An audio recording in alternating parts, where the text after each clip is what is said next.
The order came down to the Chronicle Vault on a morning when the frost still held to the inside of the high windows, and it came in the Queen Consort's own hand. I had been underkeeper of the Royal Chronicle of Eldermoor for 4 years by then, which is another way of saying I had spent 4 years learning that the most dangerous room in the Palace of Harrowgate is not the treasury and not the armory. It is the long vaulted hall where we keep the written memory of the crown, the bound chronicle itself, generation upon generation of it, and the deed rolls and the honor lists, and the sealed testaments that no living hand is permitted to open before their time. A sword can take a life.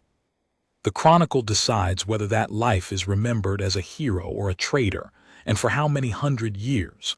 I was young enough then to think that made me safe, tucked away with the ink and the vellum while the court intrigued itself into knots 2 floors above me. I was wrong about that, the way the young are usually wrong thoroughly, and about the one thing they were most confident of. Master Keeper Dorlin read the Queen Consort's letter twice at his standing desk, and I watched the color leave his face the way water leaves sand. "Read it," he said, and held it out to me without looking up. "Read it and tell me I have misunderstood." I read it. I had not the training then to keep my own face still, and I felt it fall. The letter in a fine slanting hand over the Queen Consort's personal seal, a hawk stooping, the crest of the House of Vaunt, petitioned the keeper of the Royal Chronicle to correct what it called an ancient and monstrous injustice. The House of Vaunt, it said, the Queen Consort's own ancestral house, had been struck from the royal record entire, 30 years past in the reign of the old King Alaric. Struck out. Not disgraced with a recorded charge, not condemned in open court with the reasons set down for history to judge. Simply erased, every Vaunt name lifted from the honor lists, every Vaunt deed roll pulled and burned, every mention scraped from the margins of the chronicle as though the house had never drawn breath in Eldermoor at all. The Queen Consort's grandfather, her aunts, her grandmother, her father Lord Osmond Vaunt, who by her account had been a loyal and gentle man slandered to death by jealous rivals at the old king's ear, all of them unmade from memory. And now, the letter said, the wrong would be set right. By royal favor and the Queen Consort's petition, the House of Vaunt was to be restored to the chronicle in full honor. The keeper was directed to prepare a new and corrected entry, tracing the Vaunt line from its origins to the present day, that the Queen Consort's blood might at last stand in the record where it has always belonged. A ceremony of restoration would be held before the full court within the fortnight, at which the new entry would be read aloud and sworn into the chronicle by the king's own hand. I set the letter down.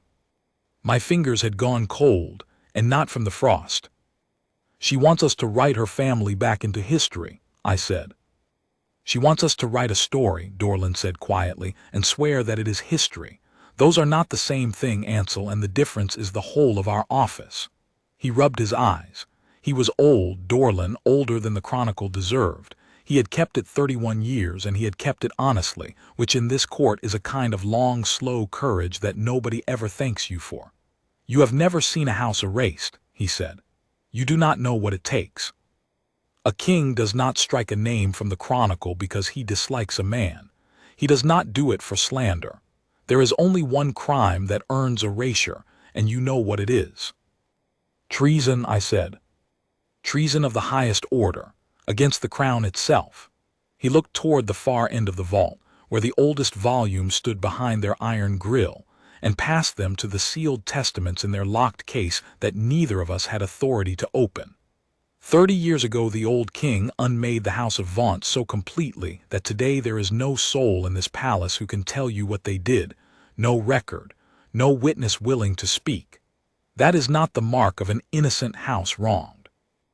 That is the mark of something a king wanted buried so deep that even the shame of it would not survive. He folded the letter along its old creases.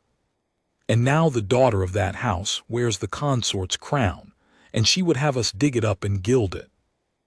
I remember the silence that followed because it was broken by the one sound that never changed in the Chronicle Vault, the slow, even fall of boot heels on stone, out in the antechamber, pacing the length of the door and back. Serjeant Halvard Merrick at his post. I had known Merrick as long as I had known the vault, and in 4 years I do not think I had heard him speak 30 words. He was the guard of the Chronicle, not one of the bright ceremonial guards of the forecourt in their red and their bearskins, though he had been one of those once, long ago. He was the old soldier the crown sets at the door of its most dangerous room, gray at the temple, straight as the doorframe, with a face like a closed book, and eyes that missed nothing. Men said he had stood that post for 30 years. Men said a great many things about Merrick, and he answered none of them. He guarded the memory of the kingdom, and he kept his own the same way, locked, and the key nowhere.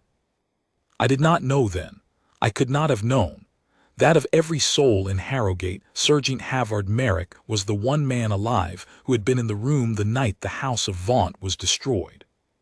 That he had seen it happen, that he had been made by the old king's own command to swear on his life and his honor never to speak of it, and that he had kept that oath for 30 years the way he kept everything, completely, and at a cost none of us guessed. The order to restore the vaults was, though I did not yet understand it, an order aimed straight at the silence of one old man. We did not, of course, refuse the Queen Consort. One does not refuse the Queen Consort of Eldermoor, and Dorlin was too old and too wise to try. Instead, he did what keepers have always done when the crown asks for a lie. He asked for time, and he asked for proof. "The Chronicle is sworn to truth," he wrote back, in the careful language of a man walking a rope over a long drop. To restore a house to the record, the keeper must have before him the evidence of the house's honor, letters, deeds, the testimony of witnesses, so that what is written may stand as true for 1,000 years. Let Her Majesty furnish the keeper with the proofs of the Vaunt innocence, and the keeper will do his sworn duty by them. He thought, I believe, that he had bought us a season. He thought the proofs would not exist, because a house erased for treason leaves no proofs of innocence, only the hole where the truth used to be. He had forgotten, or had never let himself believe, how far a determined liar will go, and how much of the world is willing to help. The proofs began to arrive within 3 days. They came in a locked chest carried by Lord Cassius, the Queen Consort's son by her first marriage, a young man of perhaps 25, handsome in the hard way of someone who has never once been told no, with his mother's stooping hawk look about the eyes. He set the chest on Dorlin's desk without asking leave, and he stood over it while we opened it, and he smiled the whole time, which I did not like. Inside were letters, dozens of them, old letters or letters made to look old, the vellum yellowed, the ink browned, the folds soft with handling. Letters, they purported to be, from the old King Halloran's own courtiers, written 30 years ago, lamenting how the good and loyal Lord Osmond Vaunt had been ruined by the lies of his enemies. Letters from Lord Osmond himself, gentle and grieving, protesting his devotion to the crown. A deed showing the Vaunt estate seized without cause. A physician's note describing Lord Osmond's death of a broken heart, wrongly accused. It was a whole history, complete and weeping and self-serving, and it was very well done. Dorlin lifted one of the letters to the window and held it to the light, and I saw his jaw tighten. "Something troubles you, keeper," said Lord Cassius pleasantly. "The ink," Dorlin said. "On old vellum the ink sinks into the skin over the years and browns from beneath. This ink sits on the surface and has been browned from above, stained, I would say, with strong tea or with oak gall washed thin." He set it down. "This letter was written recently, my lord, and aged by a clever hand. It is a forgery." The smile did not leave Lord Cassius's face. It only went cold behind the eyes, so that it was a smile the way the painted mouth on a mask is a smile. "You will want to be careful, keeper," he said, "about which documents in this palace you name forgeries. My mother is queen. Her patience for insults to her blood is not what your years have led you to expect." He tapped the chest. "These are the proofs. You asked for proofs, here they are. Do your office. My office, Dorland said, is truth. Your office, said Cassius, is to write what the crown requires and keep the door shut on the rest. There is a great deal shut behind these doors, keeper.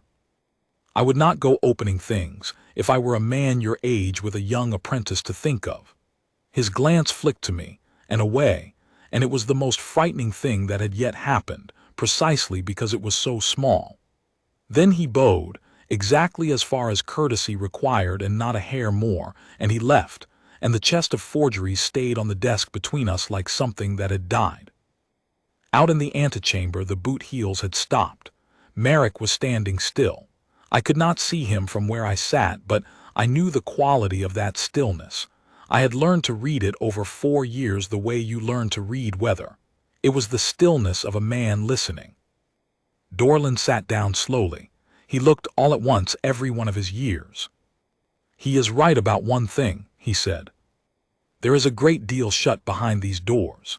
He nodded toward the locked case at the far end, past the iron grill where the sealed testaments stood in their ranks, the private, sworn accounts left by kings and queens and great officers, each one sealed to be opened only after a term of years, or upon a named event, or never. The old king left a testament when he died, Dorland said. Sealed. I have never opened it. It is not the keeper's to open. And there is another beside it that has troubled me for 11 years, because of whose it is, and because of the words she wrote on the wrapping with her own hand. Whose? I asked. The late Queen Isolde's. He said the name gently, the way everyone in Harrogate still said it, because Isolde had been loved and Isolde was 11 years dead, and the wound of her had never fully closed. She had been the king's first wife, the mother of Crown Prince Rowan and Princess Alara, and she had been, by every account I ever heard, the truest heart the crown ever wore. The Queen Isolde left a sealed testament in this vault the year before she died, Dorland said, and on the wrapping she wrote in her own hand, to be opened when the House of Vaunt seeks its own restoration, and not one day before. He looked at me. 11 years ago, Ansel, the good Queen Isolde knew that this day would come. She knew the Vaunts would one day try to write themselves back into history. And she left something in that case to be read at exactly this hour. The frost ticked on the windows. Somewhere far above us, a bell was ringing the court to its noon business, and the ordinary machinery of the palace turned on, indifferent, while in the cold vault 2 archivists sat looking at a locked case and understanding, both at once, that we had walked into the middle of something that had been set in motion before either of us knew our part in it. Then open it, I said, if she left it to be opened now. I have not the authority, Dorland said. A sealed testament may be opened only by the reigning sovereign, or by the keeper upon the sovereign's written warrant. If I break that seal on my own word, I have broken the one law that makes the Chronicle worth anything and every enemy we have, and we now have the Queen Consort for an enemy. Boy, make no mistake. We'll say the keeper forges what he pleases behind locked doors. The seal on that testament protects it. The moment I break it improperly, whatever is inside it becomes worthless. She must have known that too.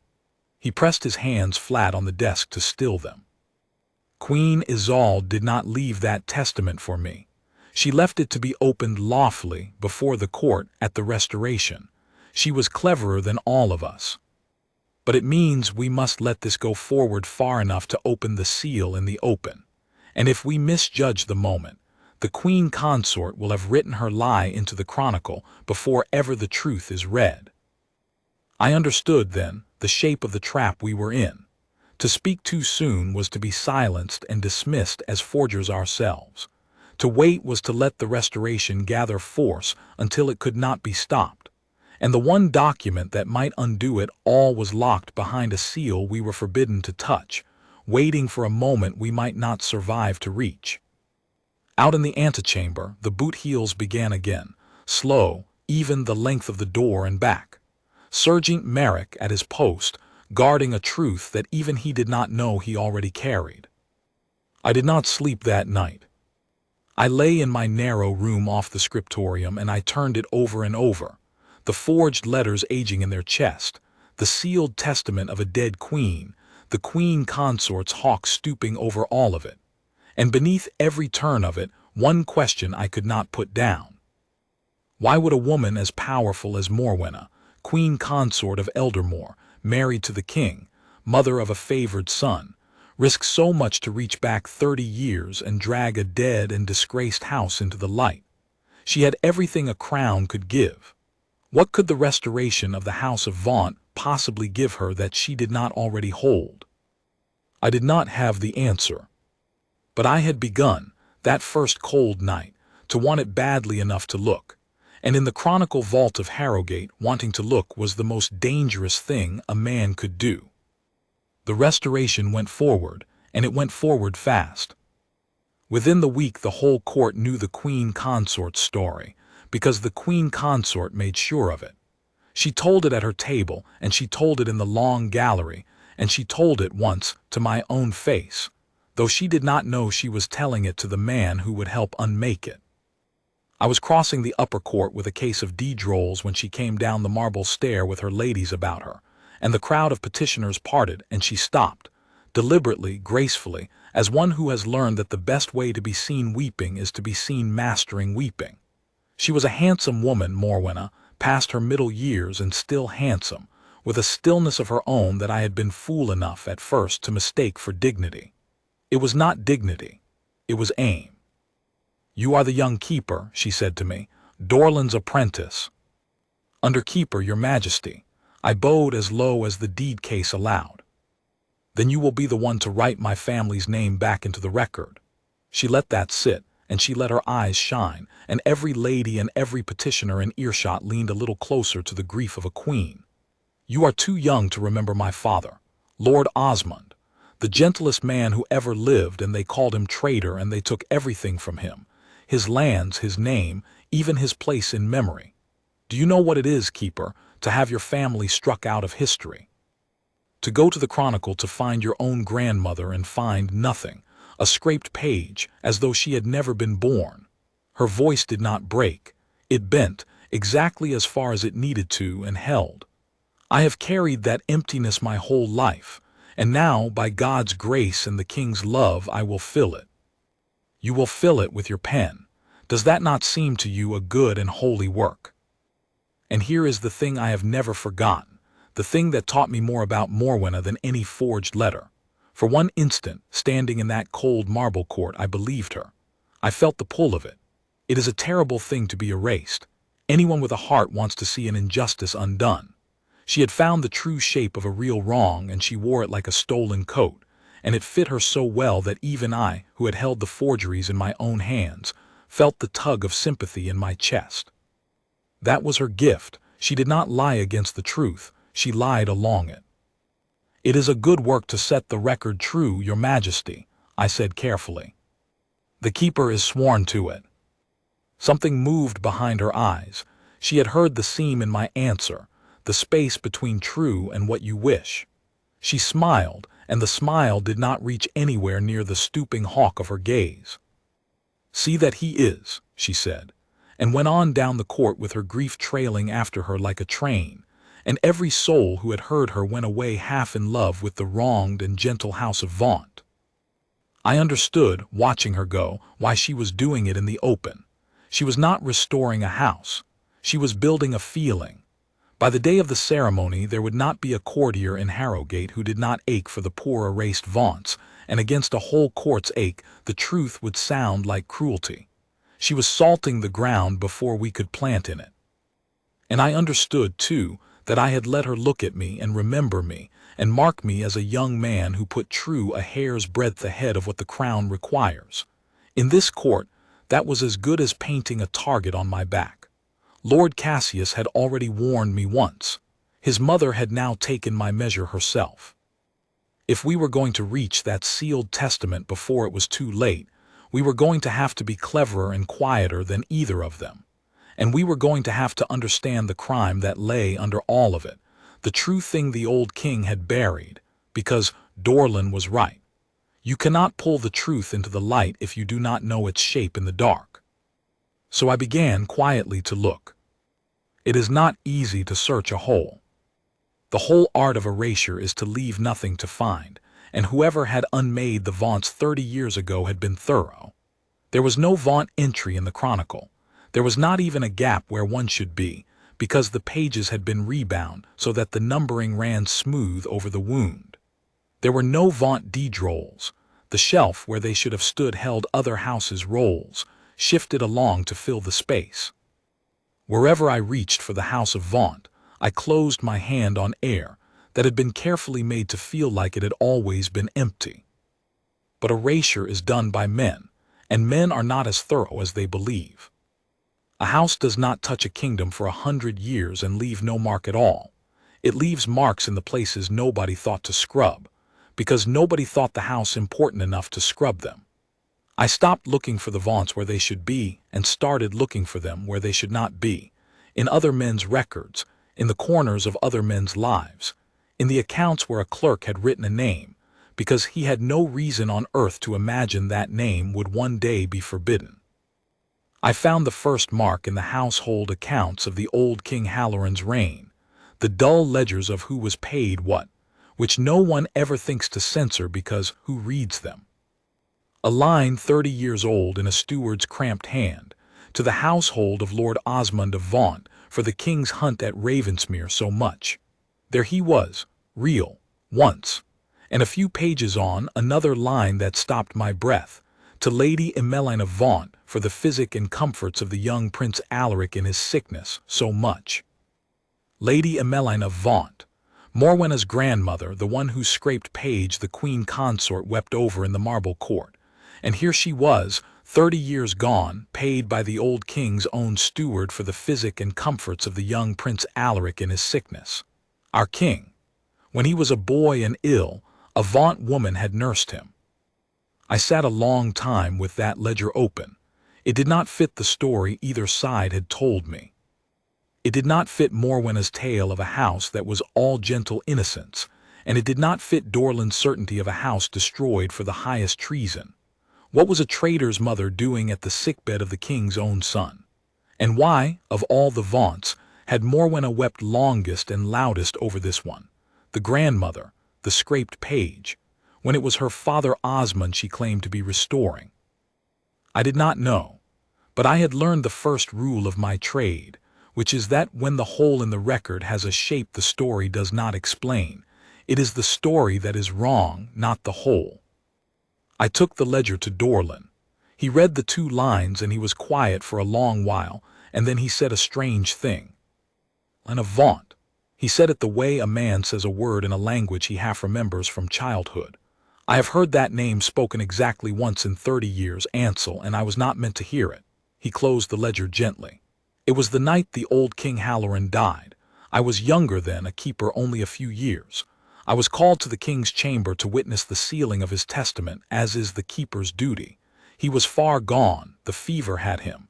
He did not always know the room. And in his wandering near the end, he said a name over and over, and it was not the name of his queen, and it was not the name of his son. He said, "Emmeline, Emmeline, forgive me." I gave the order in my grief, and it was wrong, and it is too late, and God forgive me the wrong I did her. Dorland looked up at me. I thought it a dying man's phantom, a name from far back, some regret we all carry into the dark. I put it out of my mind for 30 years. I did not even know it for a Vaunt name. The Vaunts were already erased by then, and I was young and had never known them. He set his hand flat on the ledger, but he knew it was wrong. On his deathbed, the king who erased the House of Vaunt begged the forgiveness of a Vaunt woman for a wrong he had done her. That is in the story now, and it does not sound like a king who destroyed an innocent house. It sounds like a king who destroyed a guilty house and swept one innocent soul into the fire with it, and could not forgive himself for the one he should have spared. The cold vault seemed colder. 2 lines in a ledger and a dying man's whisper, 30 years apart, and between them the outline of something no one had dared write down. That the erasure of the vaunts had not been all injustice, as Morwenna claimed, and had not been all justice, as the old king's total silence implied. That it had been both. A guilty house, justly condemned, and one wronged woman, unjustly swept away with it, and a king who knew it and carried it to his grave. If that is true, I said slowly, then the Queen Consort's whole story is a lie built on one splinter of truth. Her house was guilty.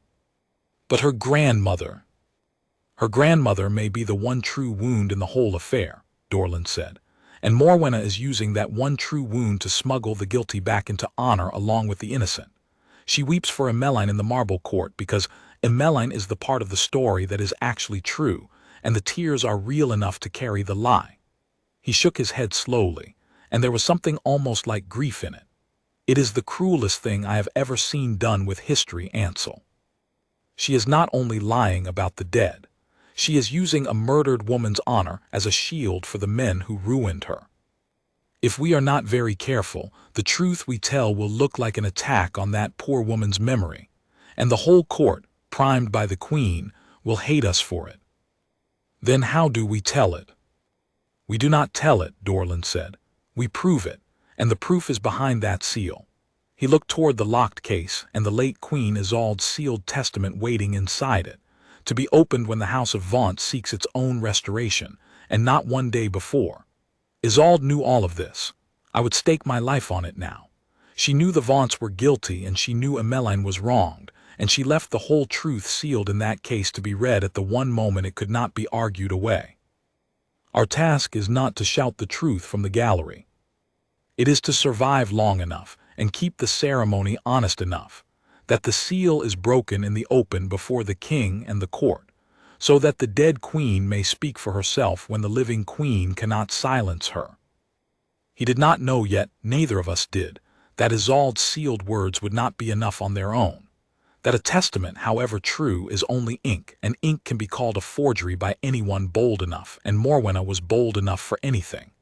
We would need more than the dead queen's writing. We would need a living voice. We would need a man who had been in the room, who had seen the thing happen with his own eyes, and who could stand before the court and say, I was there, and this is how it was. We would need Serjeant Halvard Merrick to break a 30-year silence. And we did not yet know that he could, still less that he would.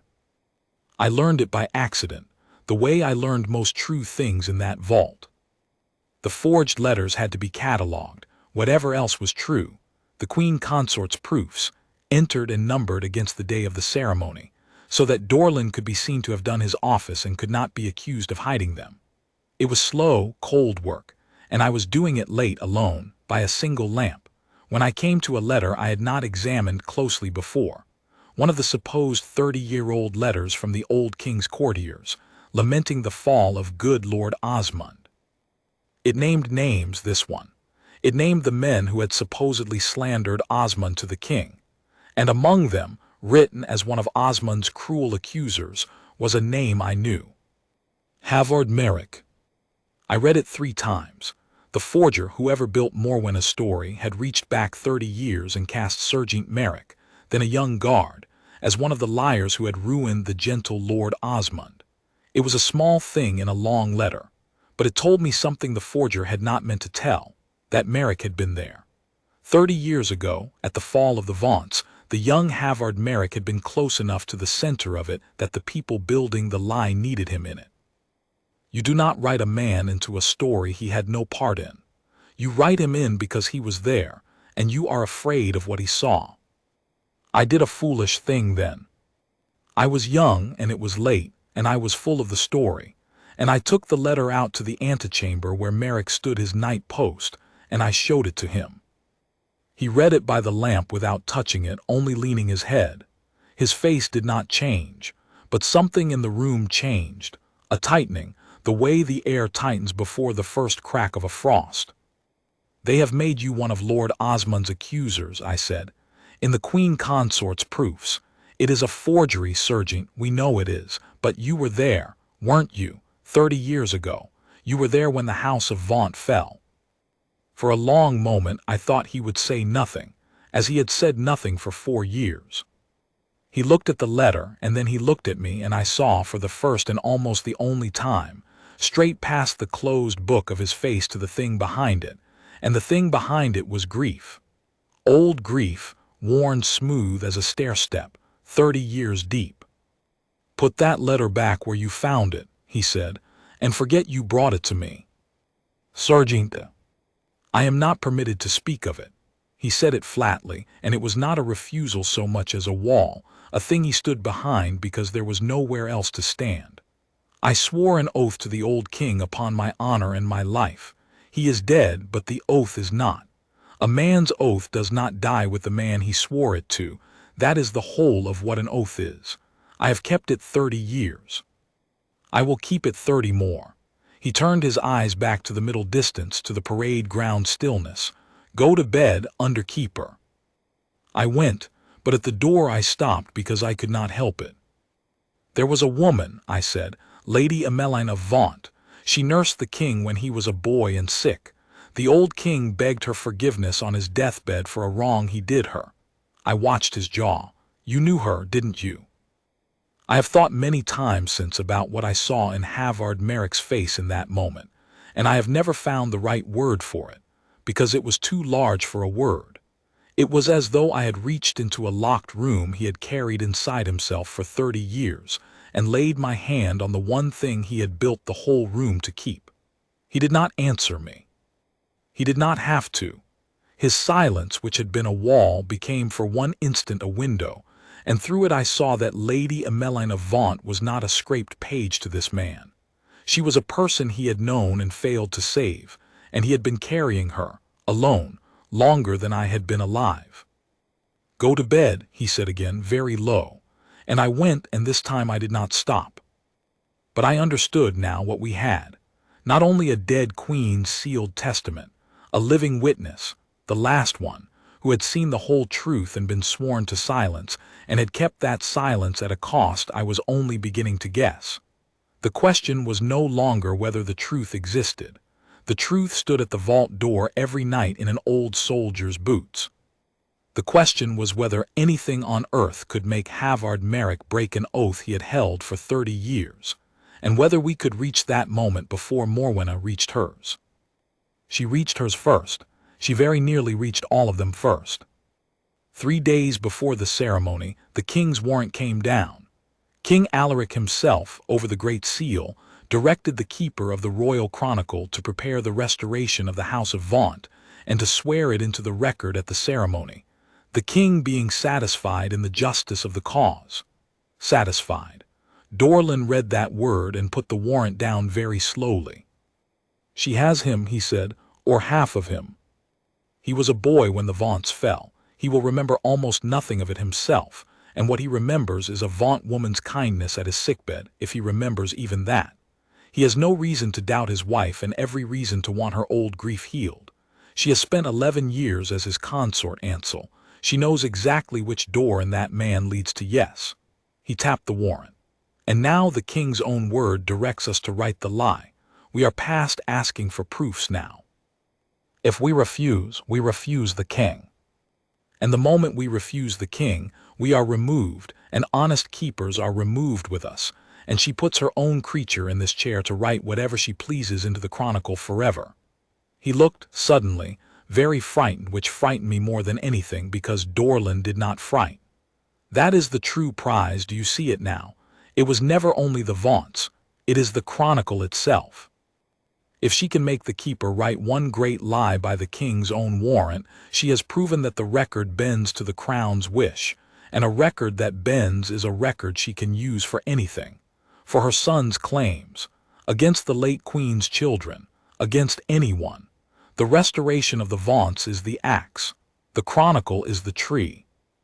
I felt the floor of the thing drop away beneath me. This was the answer to the question that had kept me from sleep the first night. What could the restoration give a woman who already had everything? It could give her the power to write history, not to correct one wrong, but to own the machine by which every wrong and every right is remembered. A queen who controls the chronicle does not merely rule her own age. She rules the judgment of every age that comes after, because those ages will know only what she let the record keep. "Then we cannot let the ceremony happen," I said. "We cannot stop the ceremony," Dorlin said. "That is exactly what she wants, for us to break, to refuse, to be seen defying the king, so she can sweep us out and finish it clean. No, The ceremony must happen. But at the ceremony, when the new entry is read and before the king sets his seal to it, the keeper has one ancient right that no consort can take from him, because it is older than any consort: the right to present to the sovereign in open court any sealed testament in the vault that bears upon the matter at hand. It is the Chronicle's own safeguard, written into its founding, so that the dead may always speak before the living decide. I will invoke it. I will bring Queen Isolde's sealed testament before the king, and I will ask him, not the Queen Consort, the king, to break the seal his late wife set, and read what she left for exactly this hour. He drew a breath. And if what is inside is what I believe it is, then let her forgeries answer it if they can. It was a good plan. It was, I think, the only plan. But it had a crack in it wide enough to lose everything through, and Dorlin knew it, and I knew it, and neither of us said it aloud until that night. The crack was this: a testament is ink. When Dorlin lifted Isolde's seal before the court and read out that the House of Vaunt had been justly condemned for treason, that Lord Osmond had been guilty, that only Lady Emmeline was wronged, Morwenna would do the one thing she had already shown she would do to any inconvenient document. She would call it a forgery. She would stand before her husband and the court and say, in that voice that bent and did not break, that the cruel old keeper and his ambitious boy had forged a dead queen's words to slander a grieving widow's family, and had they not already tried to call her own true proofs forgeries? It was vellum against vellum, ink against ink, one document's word against another's.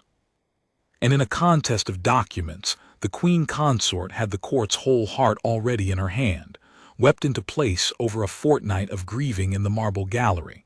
Isolde was 11 years dead. Isolde could not stand up and say, I wrote this, and I wrote it true. We needed someone who could stand up. We needed a living man who had been in the room, whose word was not ink and could not be called a forgery, who could turn to the court and to the king and say, I was there. The testament is true. I saw it. That is the only thing on earth that beats a forger, because a forger can copy any hand but cannot copy a living witness's eyes. We needed Halvard Merrick, and Halvard Merrick had told me to my face that he would keep his oath 30 more years. I went to him again the next night. I know now that it was the most important thing I ever did, and I did it clumsily, the way the young do the important things, half by luck. I did not argue the law at him, and I did not beg.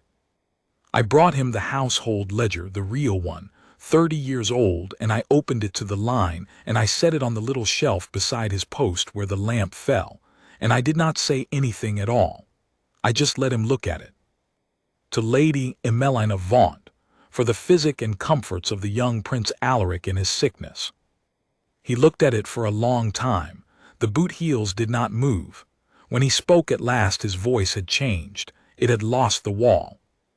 She sat up with him 9 nights, Merrick said. The fever year. The prince was 6, and the physicians had given him over, and it was Emmeline of Vaunt who would not leave the bedside, not her son Osmond's wife, not the great ladies her. An old woman with cold cloths and a low voice, 9 nights, until the fever broke on the 9th. She saved the king's life when he was a boy under keeper.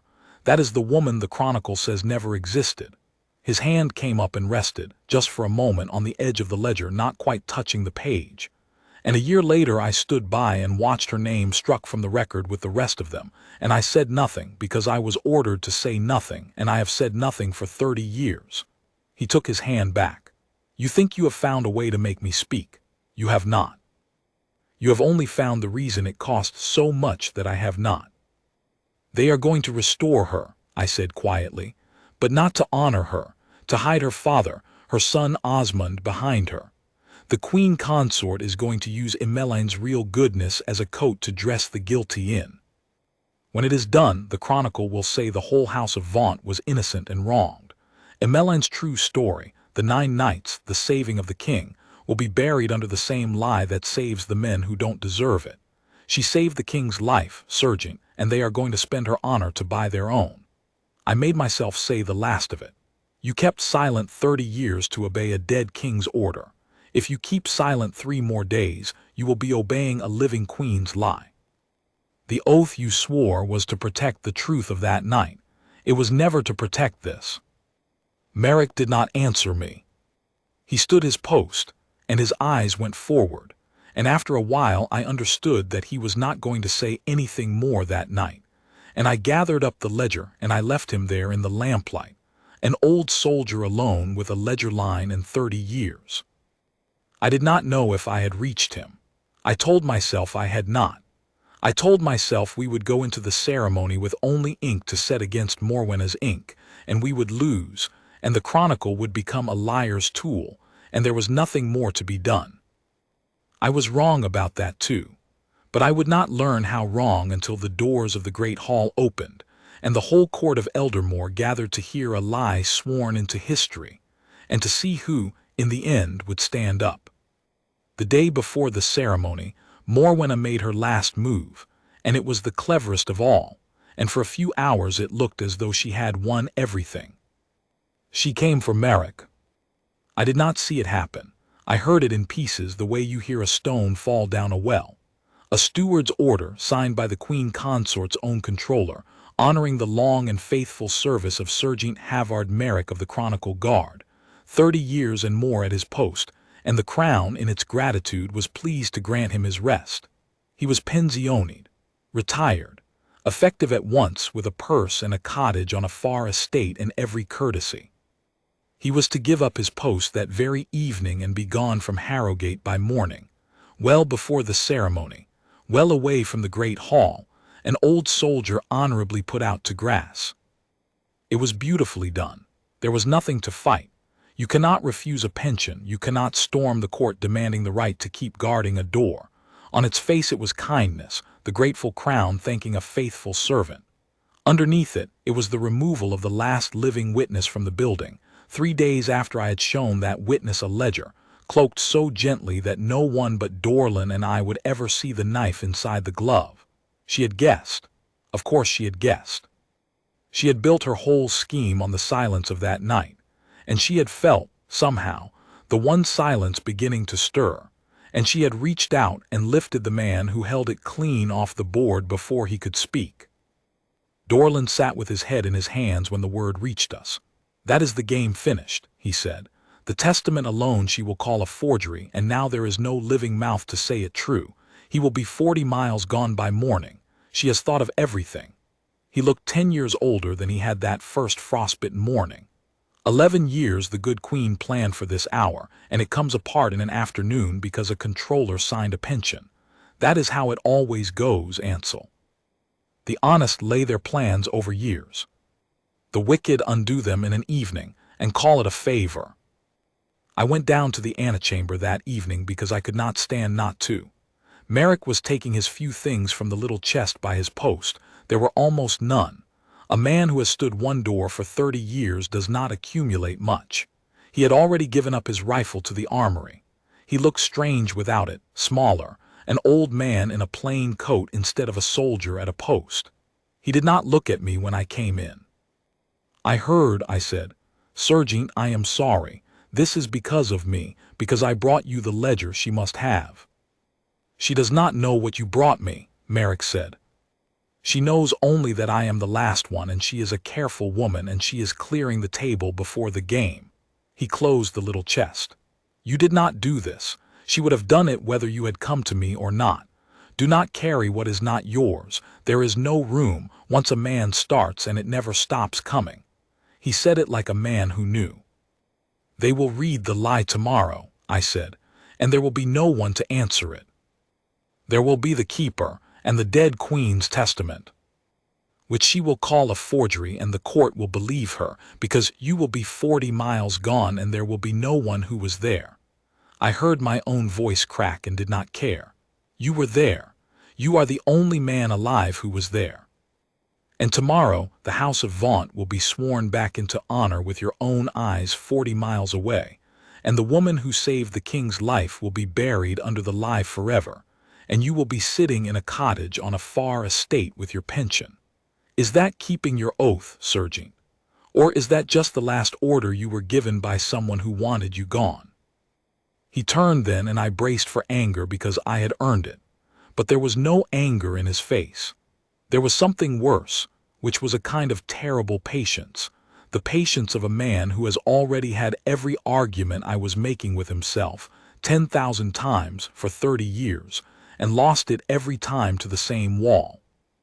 "You do not understand an oath," he said, not unkindly. "You think it is a chain and that a good enough reason files through it. It is not a chain. It is the shape of a man. I gave the old king my word that I would carry that night in silence, and I have carried it. And if I break it now, even for this, even for her, then I am a man who breaks his word when the reason is good enough. And there is always a reason good enough. That is what wickedness is, an endless supply of reasons good enough. The whole worth of a man's word is that it does not bend to reasons. If I speak tomorrow, I save the truth of one night and I break the truth of myself, and then what am I? Another courtier who tells the story that serves the day." He picked up the little chest. "I have thought about it more than you have been alive under keeper. There is no clean way. There is only the oath, and I will keep it, because it is the last thing I have that no one has been able to take." And he walked out of the antechamber of the Chronicle Vault for the last time, an old man with a small chest, and I stood alone in the empty room where he had stood for 30 years, and I understood that we had lost. I did not sleep. I do not think Dorlin slept. In the black hours, I sat in the vault with Isolde's sealed testament in front of me. I had brought it out to its stand, ready for a ceremony I now believed we could not win, and I looked at the dead queen's writing on the wrapping, to be opened when the House of Vaunt seeks its own restoration. And I thought about a woman 11 years in her grave who had seen this day coming and laid every stone of a road to meet it, and how the whole road ended at a witness who had just walked out the door forever. Cleverness is not enough, I thought. Truth is not enough. Even the good queen's 11 years were not enough.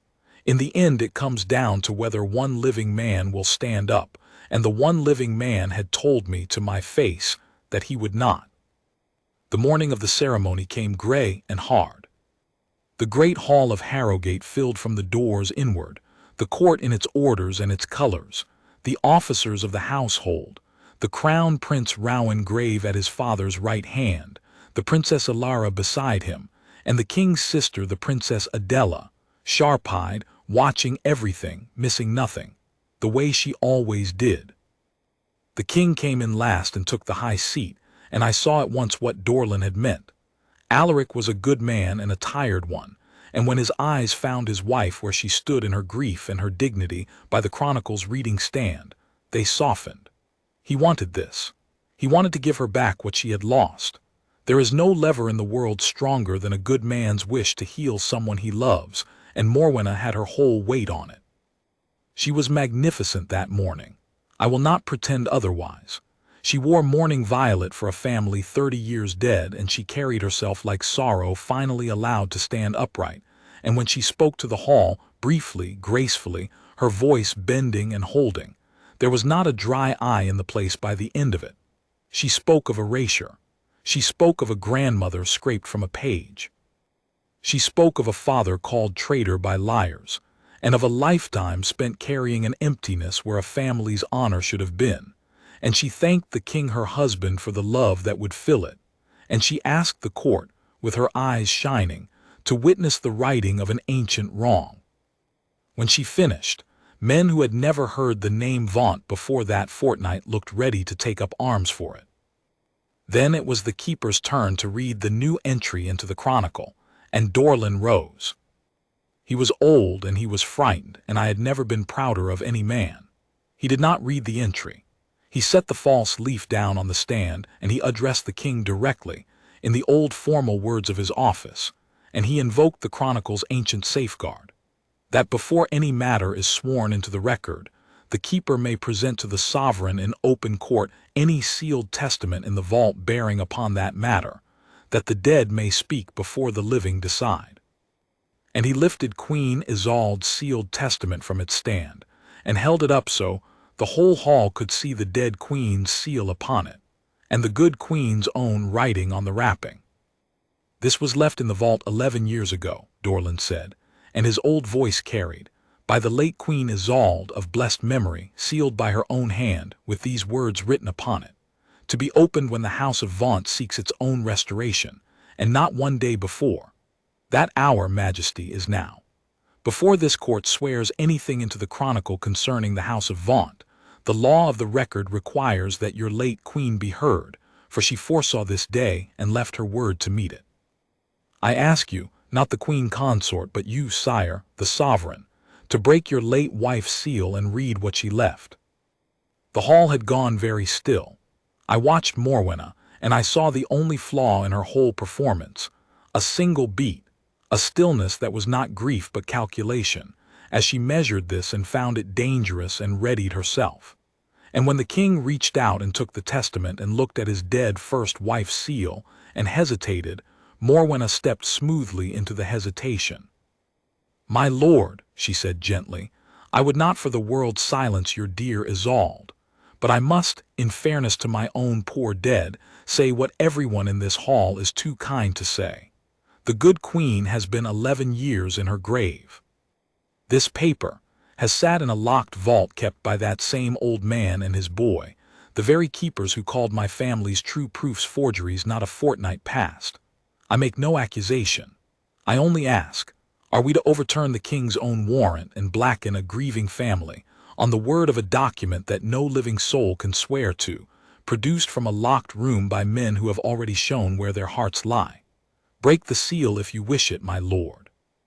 But whatever is read from that paper is ink, and old ink, and there is no one living, who can stand in this hall and tell us it is true." And there it was. She had said it before Dorland could even open it. She had built the trapdoor and hung it under the testament, and the whole court felt the floor of the thing give a little, and I saw the doubt move across the king's face, and I closed my eyes, because it was over. Whatever Isolde had written, Morwenna had already turned it to ink and old ink and no one living, and she was right. And there was no one living, because the one living man was 40 miles gone by now in a cart with his pension and his oath. "That is not true," said a voice from the back of the hall. It was not a loud voice. It did not need to be. It fell into the silence of that great room like a stone into a still well, and every head in the court of Eldermoor turned toward the doors. Serjeant Halvard Merrick stood just inside them.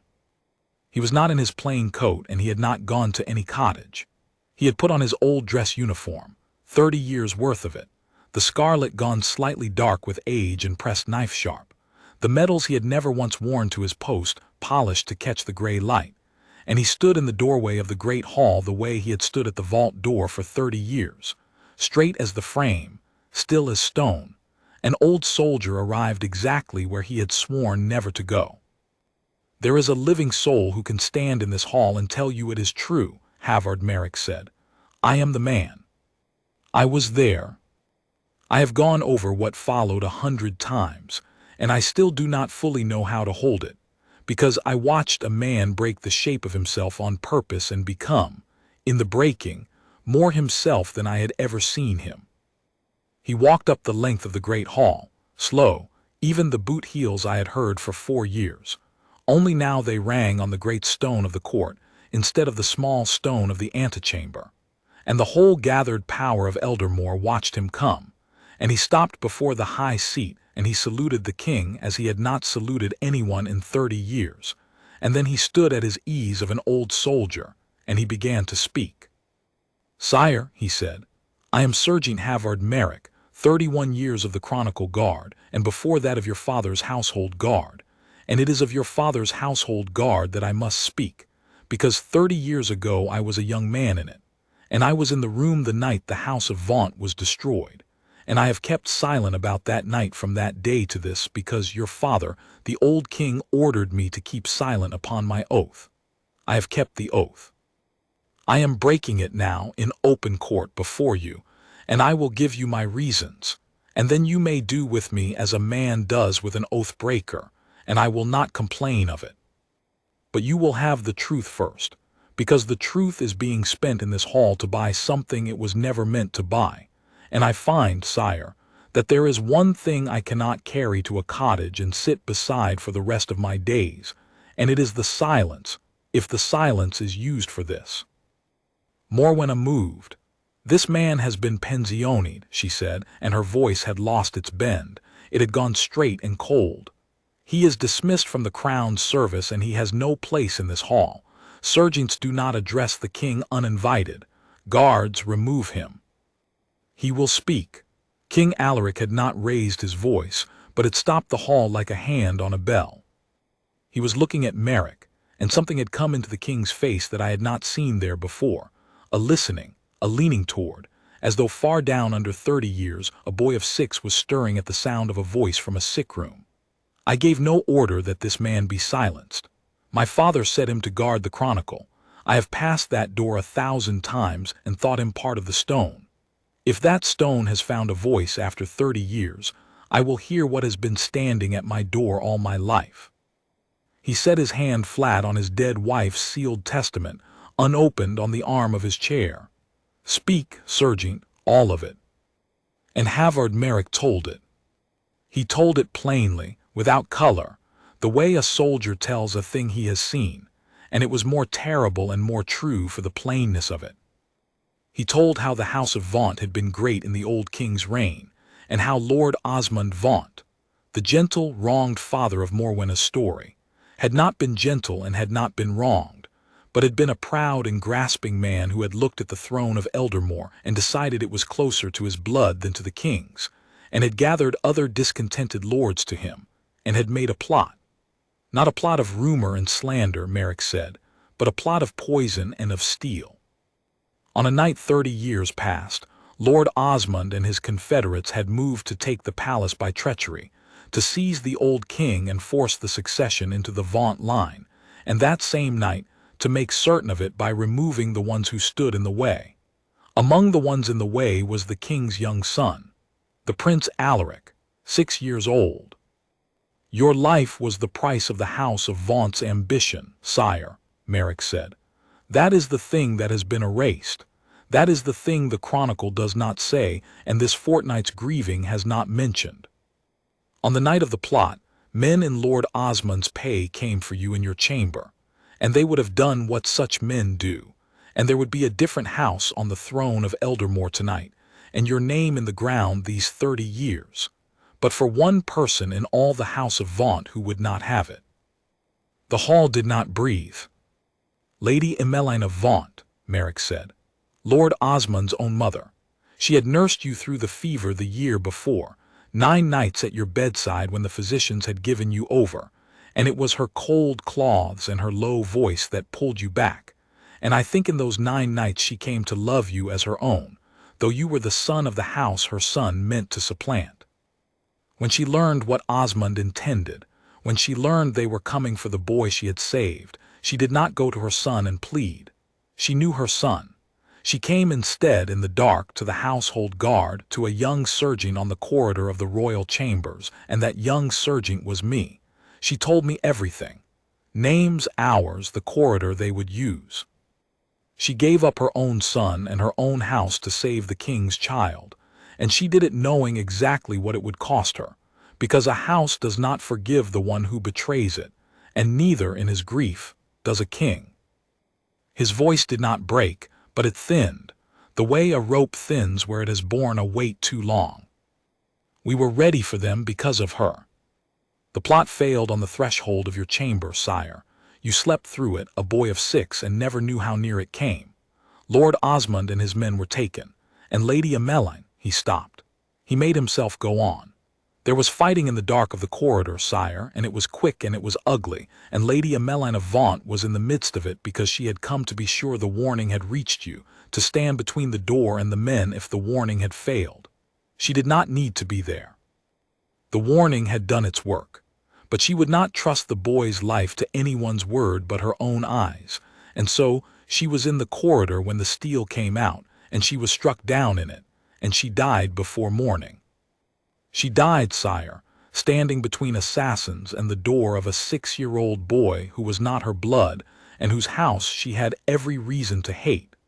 That is the woman whose name was scraped from your chronicle." That is the grandmother the Queen Consort has wept for in the marble gallery this fortnight, and never once told you how she died, or that she died saving you, because to tell you that would be to tell you the rest. That her son Osmond, whom the Queen would restore to honor beside her, was the man who sent the killers Emmeline died to stop. I looked at Morwenna. Her face had not moved, but the color had gone out of it, all of it, and her hands at her sides had closed. "Then why," said the king, and his voice was not steady now, "does my father's chronicle say nothing of her?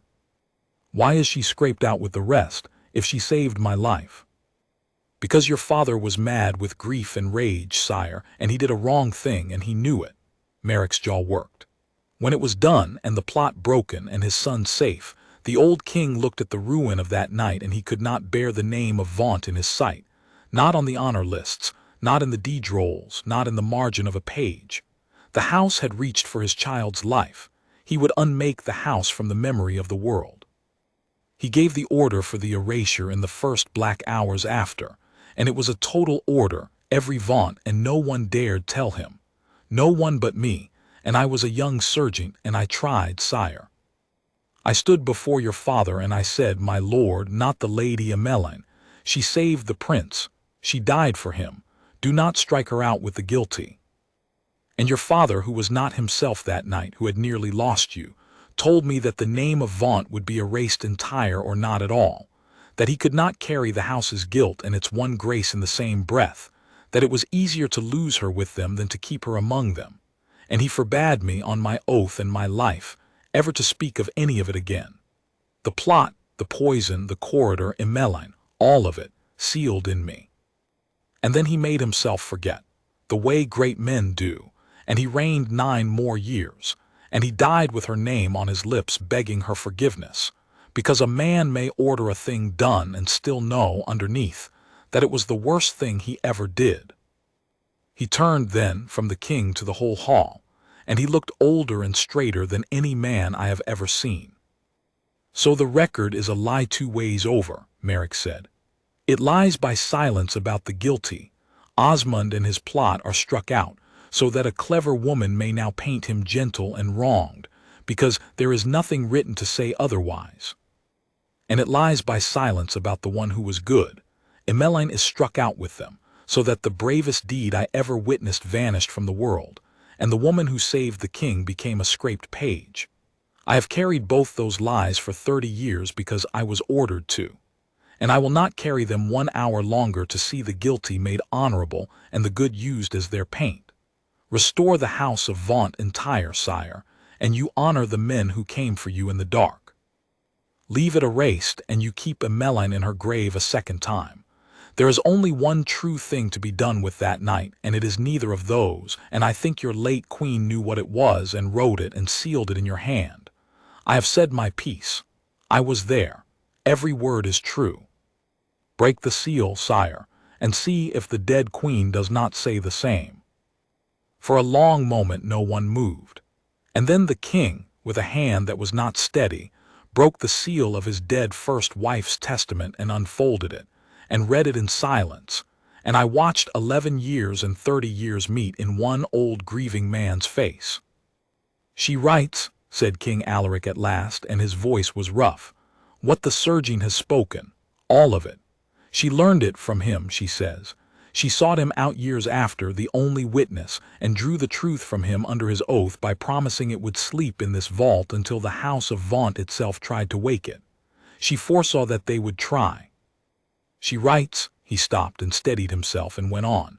She writes that the erasure was my father's one great sin, and that a true kingdom does not erase. It remembers and remembers rightly.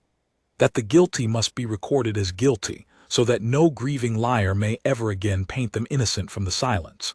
And that Emmeline of Vaunt must be restored, not to the House of Vaunt, which forfeited its honor, but to her own name and honored above it, as the woman who gave her life for the crown.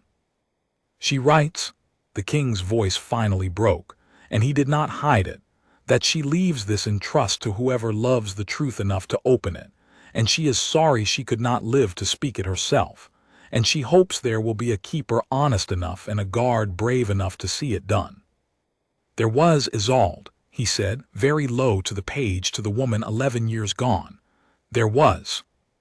Then Morwenna, Queen Consort of Eldermoor, made her last mistake, and it was the mistake of every schemer who has ever felt the ground go. She reached, too late and too hard for force. "It is all forgery and an old man's madness," she said, and her voice had climbed and the bend was gone from it entirely, so that for the first time the whole court heard the metal under it. "He was pensioned, he is bitter, the keeper primed him, the paper is theirs. I am your wife. Will you shame me before the whole court on the word of a dismissed guard and a dead woman's ghost? Seize him." "I command it. Seize the man. He has broken into the king's court against a lawful pension. Seize him, and let no more of this be heard." "Be silent." King Alaric rose from the high seat, and the whole hall came to its feet with him, and the Princess Adela had moved to her brother's side, and the Crown Prince Rowan's hand had gone to the arm of his own chair, and I understood that Morwenna had just, in front of the entire court, tried to have the man who saved the king's life dragged from the hall to keep him from being honored, and that everyone had seen it. "You will command nothing in this hall," the king said, and there was no love left in his face for her now, only a terrible clarity. "You came to me with weeping and forged letters and a story shaped to my own tenderness, and you nearly made me swear a lie into the memory of my kingdom, and you meant, I see it now, I see all of it now, you meant to make the Chronicle a thing that bends so that you might bend it after. You wept for your grandmother in my galleries, and you never once told me she died saving my life because her courage was the one part of the story you could not use." He drew a breath that shook. "No, Morwenna, not this. You do not spend her a second time." What followed was not swift and it was not loud, and I have come to think that is how true justice sounds. Not the crash the stories promise, but the quiet closing of a long-open door. The king did not have his wife dragged from the hall. He was not the old king, mad with a night's grief, and he did not answer erasure with erasure. He did it lawfully, and he did it in the open, which is the only way a thing done to the record ought ever to be done. He named a commission that same hour, the keeper Dorland to it, and the Princess Adela to it, sharp-eyed Adela who had missed nothing from the start, and 2 grave officers of the household, and he charged it to examine the Queen Consort's proofs. It did not take them long. The forged letters, laid side by side under an honest lamp, gave themselves up within the day. The browned ink that sat on the surface, the folds too even, one letter that named a courtier who, the deed rolls showed, had been dead 2 years before it was supposedly written. Lord Cassius, questioned, first blustered, and then, when the physician who had aged the vellum was found and spoke, went very quiet. The whole gilded history of the wronged and gentle House of Vaunt came apart in a week under the plain touch of men who wanted only what was true. Morwenna was not thrown down in the great hall for the court to gloat over. The King of Eldermoor was too much a man for that, and so was his justice. But her power was finished, and everyone knew it, and the knowing was its own quiet sentence. She kept her rooms and her title, because she was still, in law, his wife and the mother of a prince, and Alaric would not stoop to strip a woman bare before a hall to salve his own pride. But she never again walked the marble gallery with the court leaning toward her grief. The letters that had wept for Lord Osmond were entered into the Chronicle at last, entered as what they were, forgeries, with the name of the hand that made them, and the name of the woman who commissioned them set down plainly beside, so that 1,000 years from now anyone who reads of the House of Vaunt will read also of the fortnight. Its last daughter tried to buy it back with lies, and failed. That is the punishment the record keeps. It is the only one that lasts. Lord Cassius left the court, and did not return to favor. The claims he had been so ready to smile over died the moment the ink of his mother's forgeries was named for what it was. And Halvard Merrick was not arrested. The king came down from the high seat. I saw it. I was 10 feet away, and he stood before the old serjeant, and for a moment the two of them only looked at each other, the king who had been a boy of 6 and the guard who had stood on the corridor of his chamber the night the House of Vaunt came for his life, and King Alaric of Eldermoor before the whole standing court, bowed to his own guardsmen, not the small bow of courtesy, the bow a man gives to the one he owes his life. And he said, so that the hall heard it, "You kept a wrong order 30 years because you had sworn it, and you broke it in 1 hour because a greater truth required it. And I do not know which of those two things is the braver, and I do not think I am wise enough to judge you. So I will not. I will only thank you. I am alive because a woman of the House of Vaunt loved a sick boy more than her own house, and I have my whole life because you stood on that corridor and were ready. The kingdom did not know it owed you anything. It knows now." He did not let Merrick retire to a far cottage. He could not undo the 30 years, but he gave the old man back his door, Serjeant of the Chronicle Guard, confirmed for as long as he wished to stand it, and I am glad to say he wished to stand it a good while yet. "An oath keeper," the king said, "is exactly the man you want at the door of your memory." The true entry took me the rest of that winter to write, and I wrote it slowly, because I wanted to get it right, and because Merrick and Dorlin read every line and would let no easy phrase past. We did not restore the House of Vaunt. The house had forfeited its honor, and the record would say so cleanly, without the old cowardly blankness. Lord Osmond Vaunt and his confederates named, their plot set down, their treason recorded, so that no grieving liar could ever again lift the silence and paint them gentle. That is the thing I learned in that vault and have never unlearned. Erasure is not the enemy of a lie. Erasure is the friend of a lie, because a scraped page can be filled with anything, and the guilty are never so safe as when they have been forgotten. The enemy of a lie is the true account, written plainly and kept. And above the true account of the guilty, in a place of its own, we wrote the thing the old king's grief had struck out, and 30 years had nearly swallowed forever. Lady Emmeline of Vaunt, that she nursed the young Prince Alaric through the fever 9 nights and saved his life. That when her own house rose against the crown, she chose the child over the blood, and gave up her son's plot to the KingsGuard, and stood between assassins and a boy's door and died there. That she was struck from the record in error by a grief-blind decree, and was restored to it, by the king's hand in honor, 30 years too late and not 1 day too late for the truth. King Alaric had a stone set for her, too, in the royal ground, with her name on it and 1 line under it, and the line was Isolde's, from the sealed testament. A true kingdom does not erase. It remembers, and remembers rightly. Merrick stood at the vault door for 6 more years after that, and I brought him tea on the cold mornings, and once, only once, he told me the rest of the 9th night, the night the fever broke, how the old woman had wept when the boy opened his eyes, and I have kept that one to myself, because some things a man tells you are not for the record. He died in his own bed, at his own good age, a serjeant of the Chronicle Guard in full standing, and they laid him not far from the stone he had spent 30 years failing to give her, and 1 hour finally winning. I think he would have called that a fair account. I think he would have said the ledger balanced. I am the keeper of the Royal Chronicle of Eldermoor now. Old Dorlin has been 10 years in the ground, and the honest office he handed me is the only thing I own that I am truly proud of. When they bring a young underkeeper to me, cold and eager in the frost, I take them first not to the Chronicle but to the 2 entries at the back, the guilty House of Vaunt set down plain, and Lady Emmeline honored above it, and I tell them the whole of it, the forgeries, the sealed testament, the old woman on the corridor, the old soldier in the doorway of the great hall saying I was there. And then I tell them the one law under all the laws, the thing the whole dangerous room is for. We do not erase. Anyone can erase. It is the easiest thing in the world, and the favorite tool of every liar who ever wept for a dead man he had wronged. We remember, and we remember rightly, the good with the guilty and the guilty with the good, because a page kept true is the one thing the powerful cannot bend, and the years cannot scrape away. The crown thought its most dangerous room was the treasury. It was always this one.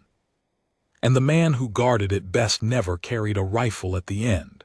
He carried a truth for 30 years, and set it down at last in the 1 hour it was needed, and that, I have come to believe is what the whole of honor comes down to in the end. Not the standing still, but the standing up.